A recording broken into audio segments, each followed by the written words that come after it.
Hoje nós vamos falar sobre Vale. Será que tá no momento de vender esse negócio? Porque valorizou demais, cara. Dá uma olhada nisso aqui. Vale chegou a custar, nos últimos 12 meses, tirando a cotação ajustada, que são os dividendos, 49,20. Chegou a custar nos últimos 12 meses. Cotação mínima. E hoje está no preço de 87,39. A variação de 51%. E o que eu mais vejo a galera perguntar é: Léo, eu comprei Vale lá no preço dos 50, 52, 55 e agora eu não sei se está na hora de eu vender, porque eu escuto você falando e várias outras pessoas falando que Vale é uma empresa de commodity e com as empresas de commodity a gente tem que tomar um pouco de cuidado, afinal se ela valoriza demais, provavelmente vai ser um momento de eu vender a ação para poder capturar esse lucro, porque senão depois eu vou perder todo o lucro devolvendo todo o meu dinheiro para o mercado. Vale valorizou 60%, Léo. O que que eu faço agora? Se a gente pega a variação ajustada, leva em consideração tanto a valorização da cota quanto os dividendos que ela pagou, cara, foi 63% de variação percentual em 12 meses. 12 meses, você entende que o negócio aqui foi absurdo? Será que faz sentido a gente vender Vale agora? Será que o valor intrínseco de Vale ficou para trás e agora realmente não tem mais margem, tem que abrir mão disso? Será que a gente tem que manter ou será que a gente tem que comprar mais? Nesse vídeo a gente vai ler o relatório, eu vou te mostrar os pontos principais do relatório da Vale, que você tem que ficar sempre analisando isso em todos os outros relatórios. Você vai começar a perceber que aqui eu vou te ensinar padrões de leitura de relatórios de cada uma das empresas, né? Então é óbvio que eu vou focar mais nas empresas que eu tenho na minha carteira. E como Vale está na minha carteira, sempre que sair um resultado, notícia, fato relevante, qualquer coisa de Vale, eu vou trazer vídeo aqui no canal. Por isso que eu já te convido, caso você queira aprender pra caramba sobre Vale também, que você se inscreva no canal. Se você é um cara novo, espera, vamos ler o relatório? Eu vou te ensinar tudo que eu posso te ensinar dentro deste relatório,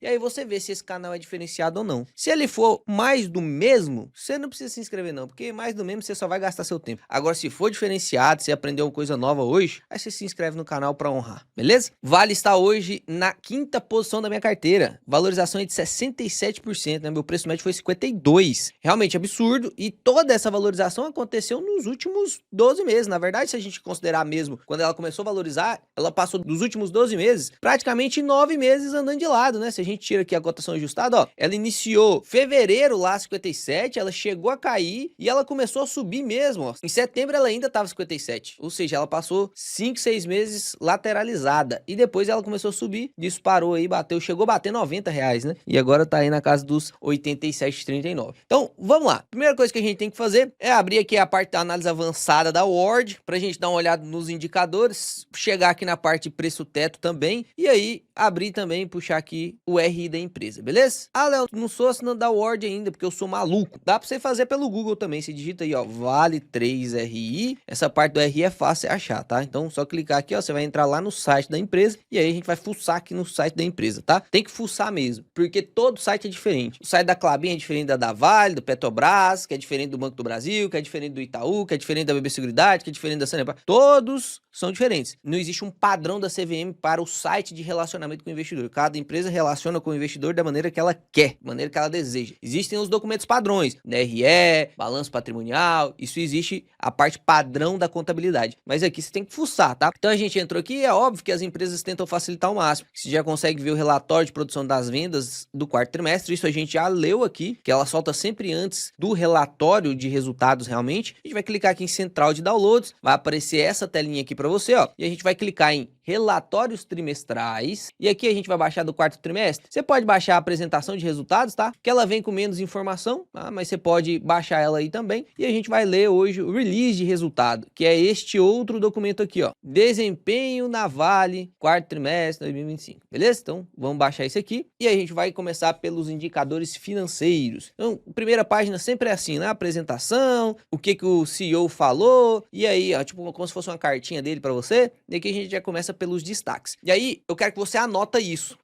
por favor, anota isso. E aí, eu não sei como que é aí o local onde você estuda, onde você vê os vídeos, mas você vai pedir uma licencinha para sua esposa, ou se você é uma moça, uma licencinha pro seu princesa aí, pro sua namorada, pro seu namorado, seus pais e tal, e local onde você assiste os vídeos, você vai grudar o papelzinho assim, da anotação que você vai fazer agora, tá? Dentro de empresas de commodity, a gente precisa olhar os seguintes tópicos. Os dois principais tópicos são dois principais tópicos de empresa de commodity. Então, ó, não serve só para Vale, serve para Petrobras, serve para Klabin, Suzano, serve para todas as empresas de commodity, beleza? O que a gente precisa olhar que não pode faltar na análise? Primeiro ponto, custo. Ela tem que diminuir custo, ou então pelo menos manter o custo. Não dá para ela ficar subindo custo sem subir receita. Então, o custo é muito importante. O custo da produção. O custo da produção do minério de ferro, no caso da Vale. Pô, todo ano eu tô aumentando o meu custo de produção, eu tô aumentando a minha receita em proporção a esse aumento de custo. O meu aumento de custo, ele tá acontecendo porque o minério tá ficando cada vez mais difícil de ser minerado, e aí eu tenho que aumentar o preço desse minério, e o minério tem que responder com isso, ou é porque eu estou sendo ineficiente? Então, a gente precisa olhar para custo. Quanto mais uma empresa de commodity tira custo, mais margem ela tem. Porque lembra, commodity é commodity. O nome não é commodity à toa. Commodity qualquer um consegue produzir. Vamos pegar uma situação mais simples. Milho. Milho é commodity. Soja é commodity. Qualquer um consegue plantar, cara. É óbvio que vai ter pessoas mais eficientes do que outras para plantar. Mas eu já plantei milho. No lote, lá no quintalzinho, onde eu já peguei o milhozinho. Tem o milhozinho, a sementezinha rosinha, que já é aquela melhor. Você planta lá, fecha, coloca. É óbvio que a nossa intenção não era vender, né? Era só fazer as pamonhinhas quando tivesse um período chuvoso, que é bom demais da conta. Tá loucos? Cadê os goianos aí? Mas, commodity, qualquer um consegue produzir. Então, quem ganha nos commodities? Aquele que tem menor custo. Aquele que se transforma numa empresa exportadora e tem o menor custo de frete, tem o menor custo de produção, tem o menor custo para adquirir aquele tipo de commodity, né? Seja para compra, seja para venda, enfim. Então, no caso da Vale, a gente quer olhar o custo para ver se está reduzindo ou não. Porque se está estourando o custo, aí a gente bate o olho lá na commodity, a commodity tá caindo, o custo tá aumentando. Pô,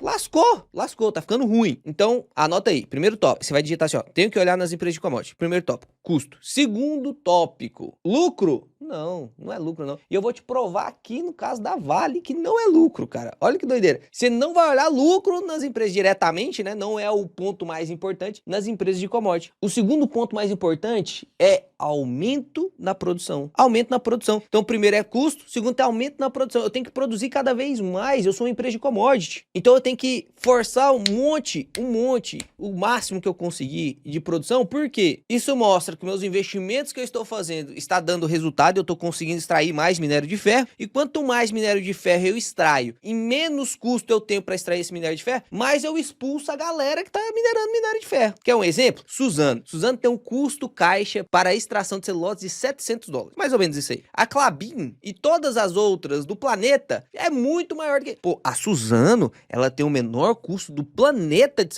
você vê que isso é competitivo pra caramba. Se ela aumenta a produção a tal ponto que ela tem muita celulose, entregando o máximo de oferta possível, aí vai desbalancear lá a oferta e a demanda, lembra? Só que ela vai excluir todo mundo que tem um custo alto do mercado. Então ela vai acabando com os competidores. Fato é que as empresas de celulose, 31% das empresas de celulose do planeta está operando em lucro. Os outros 69% das empresas de exportação de celulose, de extração de celulose, está operando no prejuízo. Por quê? A oferta está muito alta, a demanda por celulose está muito baixa e o custo dos caras são altos. Então, o custo é muito importante e justamente quando eu tenho um custo mais baixo, eu consigo aumentar ao máximo a minha oferta, ou seja, a minha produção, para que eu consiga expulsar competidores. Isso mostra o quanto que a empresa é realmente forte. Ah, porque eu tenho um custo controlado, mas eu só tenho um custo controlado se for para tirar 100 quilos, 100 toneladas de ferro. Se for para me tirar 200 toneladas, eu vou triplicar meu... Não, então a empresa de commodity não é tão forte assim. Então, você vê a força da empresa de commodity, olha pra você ver, só essa aula aqui já valeu aí muitos anos de estudo seu, viu? Muitos anos. Só essas duas informações, você vê que não precisa ser inteligente, você não precisa ser gênio, você não precisa ser consultor CVM, você não precisa tirar CNPI, você não precisa ter pós-graduação em nada. Você só precisa olhar o custo e o aumento da produção. É óbvio que não vai ser só isso. A gente vai olhar para os outros pontos aqui agora. Mas esses são os dois pontos principais, beleza? Depois a gente vai analisar a empresa como uma empresa qualquer. Todas as empresas a gente vai olhar DRE, a gente vai olhar endividamento, a gente vai olhar quais são as projeções do fluxo de caixa para o futuro para calcular o valuation. Inclusive agora, para os membros, eu estou fazendo uma série muito braba sobre este livro aqui, meu amigo, e realmente esse livro aqui tá surpreendendo, tá? Inclusive, o próximo vídeo vai ser sobre modelo de dividendo descontado. Será que faz sentido você fazer valuation através de desconto de dividendos? A gente vai comentar sobre isso. Basicamente é o que o Bazin faz, né? Basicamente é o que o Bazin faz. Será que se a gente adicionar um pouquinho mais de técnica, faz sentido a gente olhar para isso? Então, fica o convite aí para você se tornar membro, tá? Que é uma merrequinha para você se tornar membro. O YouTube ainda leva metade desse dinheiro. A verdade é que eu abri essa parte dos membros, porque quanto mais membro tem dentro do canal,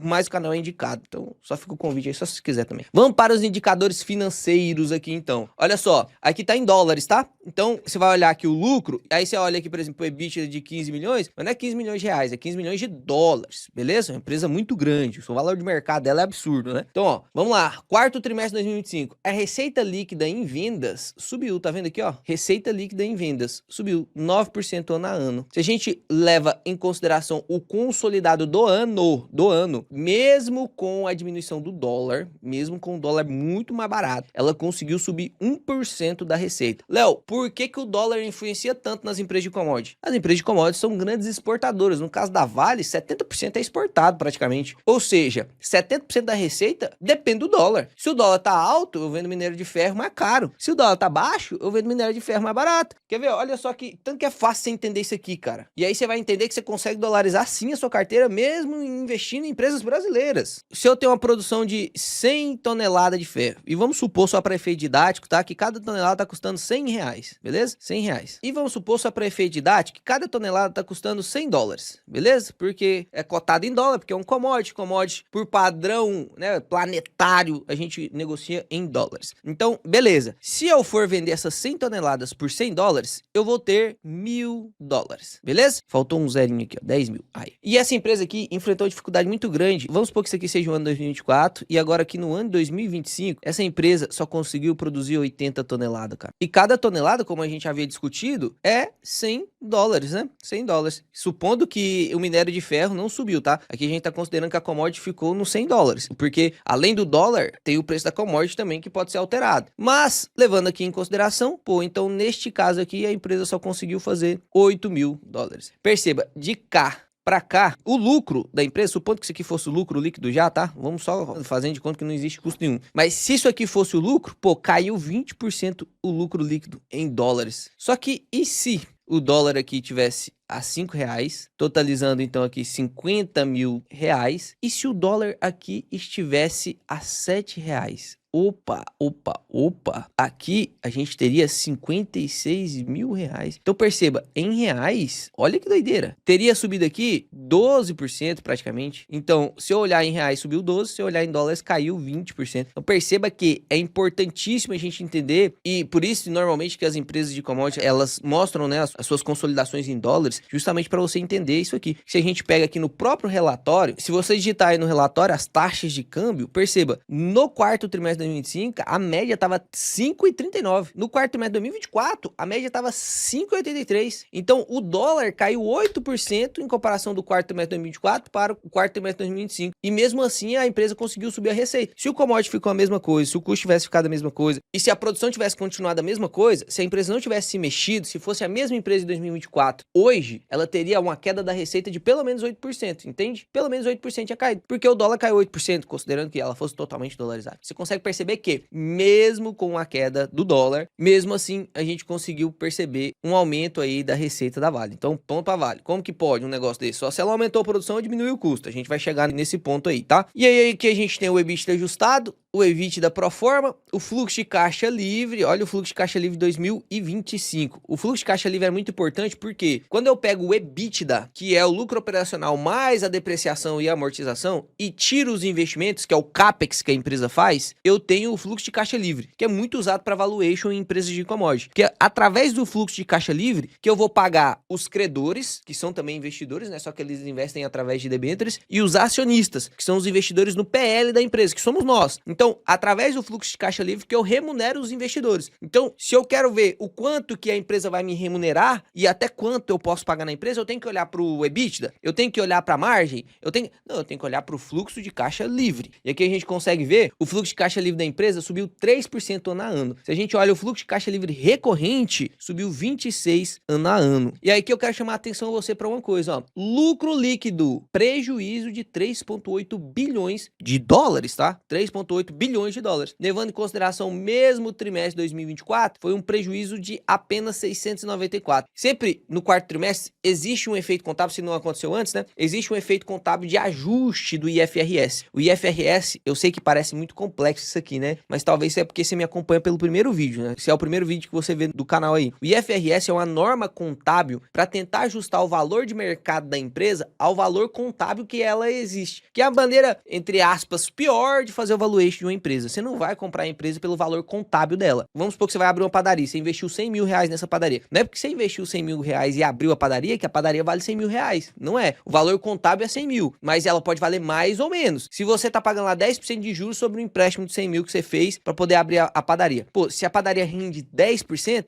ó, você só vai usar a padaria para pagar o custo de crédito. Então quanto que a padaria vale? Os 100 mil, porque o custo de crédito e a rentabilidade da padaria é o mesmo. Agora, se você fez um empréstimo de 100 mil a 10% e a empresa só consegue gerar 8% de rentabilidade, o ROI lá, só de 8%. E aí? Pô, ela vai consumir capital, porque o que ela tem que pagar de juros é 10 e ela só consegue gerar 8, então vale menos do que 100 mil. Perceba, não dá pra gente colocar no valor de mercado o mesmo valor contábil. Então, o IFRS é uma tentativa de ajustar isso. E existe algo que acontece no quarto trimestre, tudo essa explicação foi só para falar que existe algo que acontece no quarto trimestre dessas empresas que a gente chama de impairment, que é justamente para a gente definir o valor patrimonial do que ela tem dentro dela, né, de patrimônio líquido, a valor justo de mercado. Por exemplo, se ela tem uma mina de níquel, a Vale, no caso, né, tem uma mina de níquel, e aí essa mina estava avaliada a 1 bilhão, só para efeito didático, 1 bilhão. E aí a gente percebeu que o níquel agora está muito mais demandado, e ela descobriu que essa mina, que antes estava prevista para ela minerar só 100 toneladas, ela escavou um pouquinho e viu, pô, não, que a reserva é muito maior, 200 toneladas. Então, perceba, a mina passou a valer mais, porque vai ter mais demanda de níquel e tem mais níquel do que ela esperava lá. Então, vai fazer um impairment, ou seja, vai fazer um ajuste contábil e vai aumentar o valor dessa mina. E o mesmo pode acontecer ao contrário, né? Pode acontecer a depreciação dessa mina. Pô, tinha 100 toneladas de níquel, eu já minerei 50, então só falta mais 50, então ela vale menos agora. Então eu tenho que fazer o ajuste contábil. E esse ajuste, ele cai aqui no lucro líquido, tá? Apesar dele não influenciar no caixa da empresa, ele cai ali no lucro líquido. Então quando a gente olha aqui o lucro líquido atribuível, eu tô colocando essa norma contábil. Por isso que aqui no ano a ano, de 2025 para 2024, que aconteceu esse problema contábil aí, desse impairment, que caiu o lucro em 62%. Só que você percebeu que mesmo com essa queda do lucro líquido de 62%, se você olha o gráfico da Vale desde o resultado dela, ela estava cotada a 89, ela até cedeu um pouquinho, mas tá em 87. Você percebe que não foi uma coisa assim assustadora, nossa, caiu 62% o lucro líquido, então vai cair 62% do preço da ação. Não, não foi isso que aconteceu. Por quê? Porque nestes casos, a gente tem que olhar, engraçado, olha que legal isso aqui, até no título, se você olhar bem aqui, ó, até no título do documento tá lá, ó, Vale, quarto trimestre de 2025, em português, né, e IFRS, ou seja, com as normas contábeis do IFRS. A gente tem que olhar, então, o lucro líquido atribuível pro forma. O que é esse danado do pro forma? É tirando esses efeitos não recorrentes, contáveis e tal, o que realmente virou ali de fluxo de caixa. E aí você consegue ver que o lucro aumentou 28%. Então, foi bom demais e dá conta. Foi bom demais. E aí a gente tem aqui já logo na primeira página os destaques que os próprios administradores encontraram como destaque, né? Você tem que tomar muito cuidado com esses destaques porque pode ser viés de framing. Mas se você lê ele de maneira crítica, é muito bom que ele basicamente dá uma resumida em todo o resultado da empresa, tá? Então, ó, vendas robustas no quarto trimestre do ano 2025, as vendas de minério de ferro cresceram, as vendas de minério de ferro, cobre e níquel aumentaram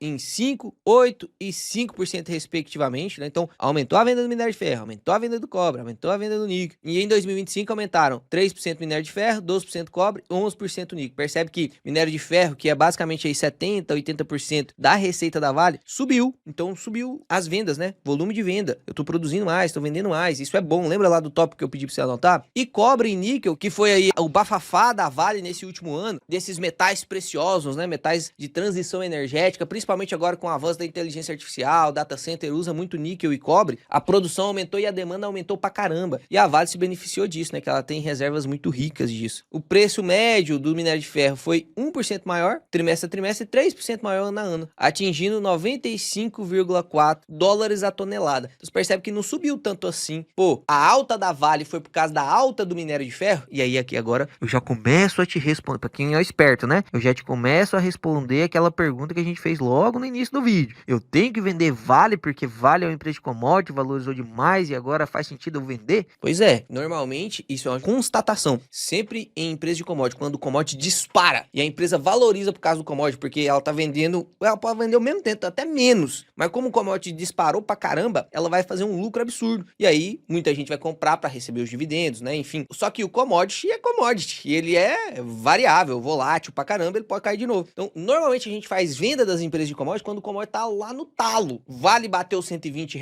naquela época, porque o commodity tava lá no talo. Não é porque a Vale tava vendendo mais, porque tinha um custo menor. Você percebe que o aumento de preço da Vale dessa vez não foi tanto assim justificado pelo aumento do minério de ferro, porque se fosse, haveria um aumento de 3% da cotação, você percebe? É óbvio que a cotação a 49 também era palhaçada, eu conversei com vocês várias e várias vezes sobre isso, era palhaçada a R$ 49, né? Todo mundo sabia que era palhaçada, quem comprou, comprou, quem não comprou é porque deu bobeira. Agora você fica esperto, clica aí pra você se inscrever. Ó, o preço realizado de cobre cresceu 12% e 20% ano a ano, e no caso do preço do níquel, 7% ano a ano, então níquel e cobre tá muito mais em demanda. Olha que bom isso aqui, porque aí eu começo a perceber que você realmente tá entendendo, e tá fazendo sentido aquilo que eu tô te falando, você não tá aqui perdendo tempo, o vídeo é longo, só que aqui você vai aprender, não tem aquele negocinho 10 minutinhos não, é longo, mas vai aprender. Olha lá, o custo caixa, lembra que a gente tinha conversa? O custo caixa de minério de ferro atingiu 21,3 dólares por tonelada. Quanto que eu vendo? Eu vendo a 95. Quanto que custa pra mim? 21. Ah, então tô começando a entender. Então quanto menos eu pago de custo, eu pagasse 15, ia sobrar mais dinheiro? Ia. Tá vendo tanto que o custo é importante? E aí, ó, eles conseguiram reduzir 2% o custo. Diminuiu o custo? Top. Aumentou venda? Top. Aqueles 2 pontos, então, quer dizer que a Vale, pô, tá diminuindo o custo, tá aumentando venda. Tá top. Dá pra parar por aí? Não. Vamos ver qual que é o custo all-in, que teoricamente é custo para extração, custo para tratamento, custo para poder fazer o frete, para poder enviar, qual o custo total? Tá aqui, ó, o custo all-in do minério de ferro atingiu 54,2 dólares por tonelada, 3% menor ano a ano. Então, bom demais, bom demais. O custo all-in do cobre e do níquel caíram 35%. Era inicial, pessoal, a Vale ainda estava aprendendo a minerar cobre e níquel, em comparação à experiência que ela tinha com minério de ferro. Ela conseguiu reduzir 35% o custo. Absurdo. O EBITDA pro forma 4,8 bi, 17% maior ano a ano, refletindo a maior contribuição da Vale Metais Básicos, que é níquel e cobre. A gente vai ver sobre isso, né? Qual o percentual da receita que eles colaboram. A gente consegue ver que o CAPEX totalizou 2 bilhões no quarto trimestre, em linha com o CAPEX anual de 5,5 bilhões, a gente vai ver o quanto que foi investido. A dívida líquida deu uma diminuidinha e 1,8 bilhão em dividendos e juros ao capital próprio a serem pagos em março, refletindo a política de dividendos em adição a 1 bilhão na remuneração extraordinária paga em janeiro. A gente vai também falar sobre a política de dividendos dela, tá? Aqui, só voltando a discutir sobre o lucro líquido, ó, lucro líquido tem um impairment que faz lá a norma contábil. Logo, realmente caiu pra caramba. Quando a gente tira a parte dos acionistas não controladores e colocamos só os acionistas da Vale mesmo, né? Tirando as aquisições, quem tem detenção de Vale ali, um pedacinho, uma mina que a Vale tem, mas tem uma outra também. E aí, como a Vale é controladora, ela tem que fazer o lucro total dela, mas aí depois ela tem que tirar para os acionistas da Vale só. Pô, 80% daquela mina só que é da Vale. Então aqui, tirando essa parte, fica 3,8 bi de prejuízo. No ano aqui, teoricamente, cairia 62%. E aí o lucro líquido pro forma, que é o recorrente de verdade, tirando essa parte não recorrente contábil, que é o que realmente influencia no fluxo de caixa da empresa, porque para fazer valuation da empresa você tem que olhar o fluxo de caixa. Então tá aqui, você teria aí um aumento de 28% do lucro. Ah, esse 28% do lucro veio por causa do aumento do dólar? Não. Veio por causa do aumento do minério de ferro? Não. Veio por causa do aumento do minério do níquel e cobre? Sim, um pouco sim, né? Apesar da receita da Vale ser um pouco restrita nesse ponto, grande parte do aumento então deste lucro não veio por conta da diferença do dólar, do minério de ferro, e porque teve aumento na venda e diminuição nos custos. E o cobre e o níquel ajudou bastante, né? Aqui a gente consegue ver os investimentos. Lembra que ela falou que gastou 2 bi no quarto tri? Ó, em 2025 ela gastou 5,5 bi, que foi o que ela falou que ia gastar, né? 5,5 bi. 2024 foram 6 bi, isso tudo de dólar, tá? Tudo do dólar. Então teve uma queda de 8% e ela mesma disse que ia reduzir um pouco os investimentos neste momento. Então pode ser que venha mais dividendos. Pode ser que venha mais dividendos. Quando a gente olha para o endividamento da empresa, a gente consegue perceber o quanto quão saudável a empresa tá, né? Se a gente compara ela, inclusive, com Petrobras, com Klabin, com outras empresas de commodity. Ó, a dívida bruta está em 18 bilhões de reais. Quando a gente tira os caixas e os equivalentes, que são 7,5 bi, ficamos com a dívida líquida de 11 bilhões de reais, não, tá? De dólares. 11 bilhões de dólares, tá? Em dólares aqui, ó. Ou seja, a dívida líquida deu uma aumentadinha de 7% ano a ano. Porém, perceba numa coisinha aqui, ó. Quando a gente olha a dívida líquida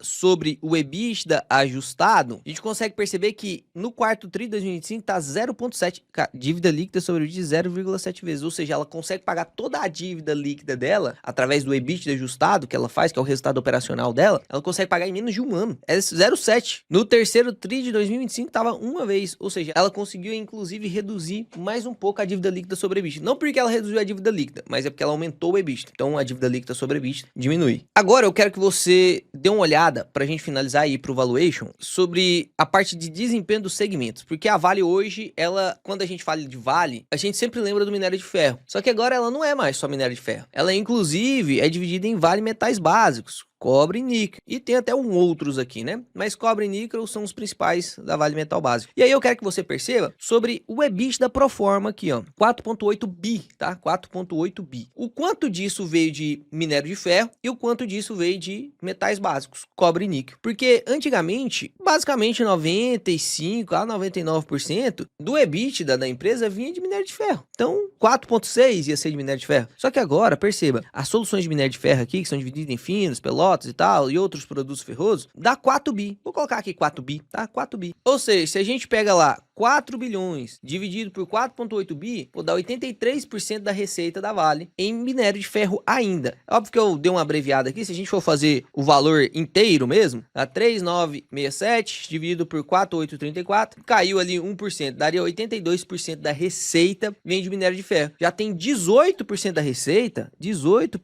receita em cobre e níquel. E vocês viram que cresceu pra caramba o preço do cobre e do níquel. E a empresa conseguiu, inclusive, diminuir pra caramba o custo do cobre e do níquel. Então, provavelmente, no próximo ano, se não disparar o minério de ferro, se ela não melhorar mais o minério de ferro do que... Porque ela já atingiu realmente um grau de maturidade. É óbvio que ela vai sempre melhorando. Mas já atingiu um grau de maturidade maior do que o que ela tem em cobre e níquel. Cara, se ela continuar fazendo isso, o cobre e o níquel vai cada vez mais representar mais da receita. Isso é bom. Léo, mas ela não tá desfocando e perdendo o fundamento dela, porque ela era pra ser um minerador. Não, pô, ela tá sendo cada vez mais, entre aspas, não dá pra usar a palavra verticalizada como é na Klabin, porque ela não produz do minério de ferro outra coisa, e aí vende ou minério de ferro ou essa outra coisa. O que ela tá fazendo, na verdade, é uma diversificação de produtos. Então é como se a Klabin, por exemplo, ao invés de vender só celulose, vendesse celulose e alguma outra commodity, por exemplo, trigo. Só um exemplo, né? Que aqui vai fugir demais. Mas no caso dos metais, você percebe que todos são metais. Então ela só trocou metal, tá diversificando, porque se o minério de ferro estiver baixo, ela vai pro cobre. Se o cobre estiver baixo, ela vai pro níquel. E aí ela tem todo esse aparato para poder diminuir um pouco da volatilidade da receita dela. Se ela tem só níquel e o níquel cai, vai cair receita. É Suzano, né? Se isso tem só celulose e celulose cai,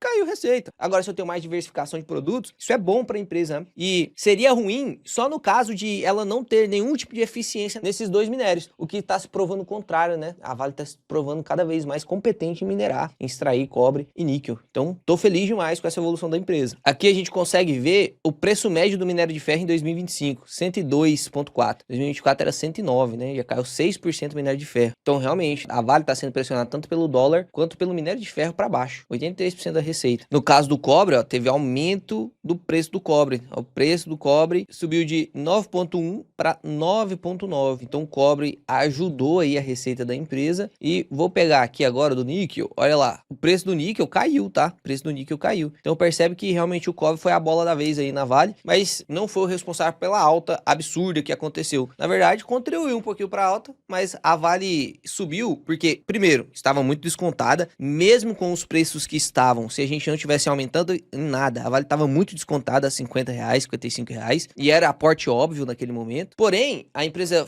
mesmo com todas as dificuldades, ela conseguiu sim aumentar as vendas, aumentar as produções e diminuir os custos. Isso possibilitou o aumento, né? Então foi justificado, nenhuma alta irracional não, tá? Dito isso, terminando aqui o relatório, vamos calcular o valor intrínseco. A gente tem duas formas de calcular, né? Inclusive, eu quero te mostrar uma mensagem que o desenvolvedor mandou para mim, que eu perguntei para ele hoje. E ele disse que até final de semana ano essa ferramenta nova da Word vai sair, hein? E aí vocês vão conseguir calcular o valuation com fluxo de caixa junto comigo. Vocês vão ter acesso a tudo aqui e inclusive vocês vão conseguir ter outros tipos de ferramentas que eu não vou nem spoiler. Mas por enquanto, como ainda está em desenvolvimento, tem algumas funções que ainda não estão todas disponíveis, a gente vai fazer por uma planilha aqui, tá? Esse cálculo. E aqui na Word a gente já tem os valuations Bazin, Graha, Peter Lynch e o preço teto. Aqui no caso do preço teto, a gente precisa da política de dividendo da empresa para poder fazer esse cálculo, tá? Então, vamos pegar lá o EBITDA ajustado, vamos pegar o EBITDA pro forma e tirar o CAPEX, beleza? Que é basicamente o fluxo de caixa livre. Só que dentro do fluxo de caixa livre tem algumas outras coisinhas. Quando a gente olha aqui, perceba o fluxo de caixa livre, e aqui a gente tem o EBITDA, e aqui temos o CAPEX. Então o que que a gente vai fazer aqui? A gente vai pegar o EBITDA e vamos simular como se a empresa fosse, de maneira conservadora, manter a mesma coisa que ela fez, né? Porque tá com o dólar pressionado, tá com minério de ferro pressionado. Eu vou fazer de conta que vai continuar pressionado. Não vamos ser pessimistas a ponto de falar que o dólar cair abaixo de 5, nem que o minério de ferro vai cair abaixo de 90. Vamos falar que vai ficar a mesma coisa, beleza? E depois você pode ser otimista ou pessimista, eu vou te ensinar a fazer isso ali dentro da Word. Então o que que a gente vai fazer? Primeira coisa que a gente tem que fazer, abre a calculadora aí e a gente tem que pegar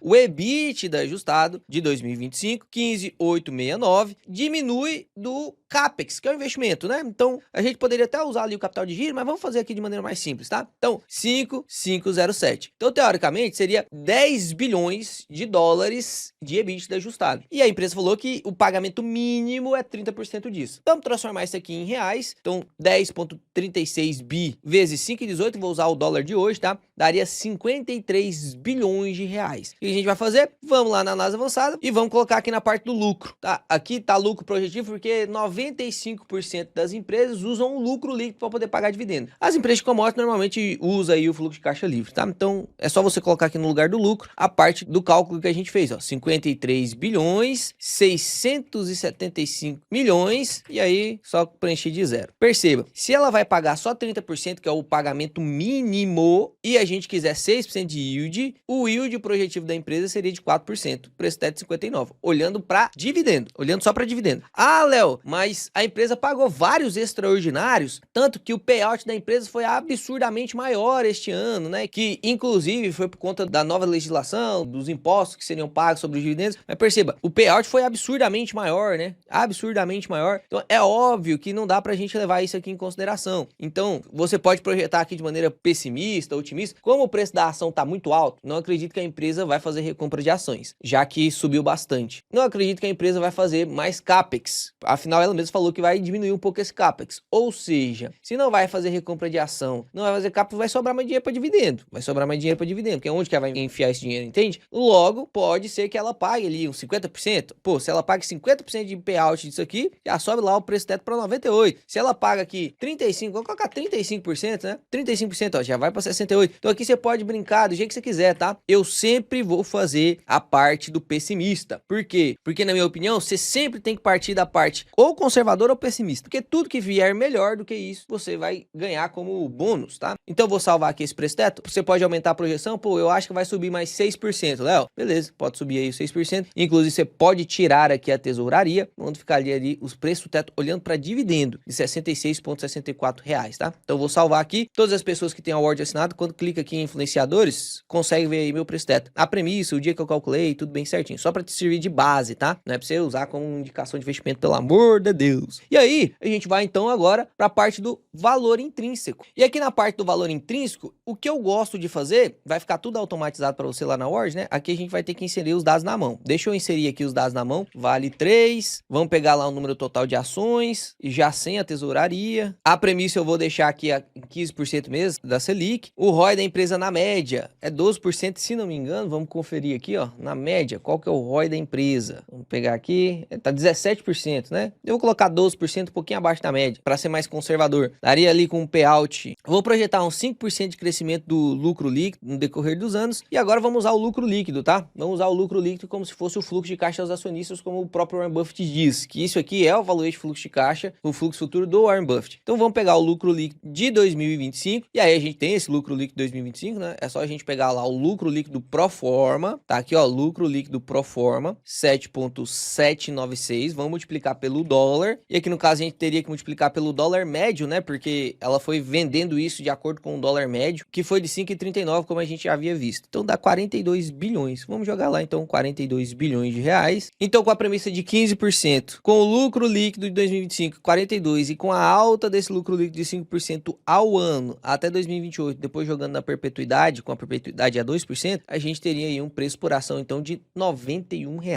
Percebe? Não temos tanta margem assim, principalmente se tratando de uma empresa de commodity. Daria pra você colocar até uma premissa mais alta, já que a empresa de commodity tem mais volatilidade e tal. Acho 15 justo, tá? Mas você que manda aqui nas premissas, acho 15 justo. Tem gente que é até mais permissivo, coloca o IPCA mais 2035 com um prêmio de 2, 3%. As premissas, inclusive, o último vídeo que eu gravei pros membros sobre isso aqui, eu te ensinei a definir premissas. É bem legal esse vídeo, viu? Foi uns 40 minutos de aula lá, só para te ensinar a calcular risco de empresa e qual que é a taxa de desconto que você tem que decidir. Então, concluindo, perceba que a gente não tem mais margem para aportar. Eu não aportaria agora em Vale com margem de 4%, seguindo todas essas premissas aqui que a gente estabeleceu. Não aportaria. Mas tá na hora de vender? Eu não vou vender as minhas. Eu quero que você deixe aqui nos comentários se você vai vender as suas Vales, porque, na minha opinião, ainda tem espaço para subida. Ainda tem espaço para subida. Espero que vocês tenham gostado do vídeo. Se gostou, deixa o like, se inscreve no canal. Para você aí que é um novo, né? Se você chegou até o final do vídeo, porque eu sei que é mais difícil aqui. Os vídeos tem 1 hora, né? Se você chegou até aqui e gostou desse estilo de vídeo, do cara que vai te ensinar de verdade, do fundo do coração, 100% meu, 220% de Deus, de didática realmente para te ensinar, é só você clicar aí no botão de se inscrever. Falou, fica com Deus.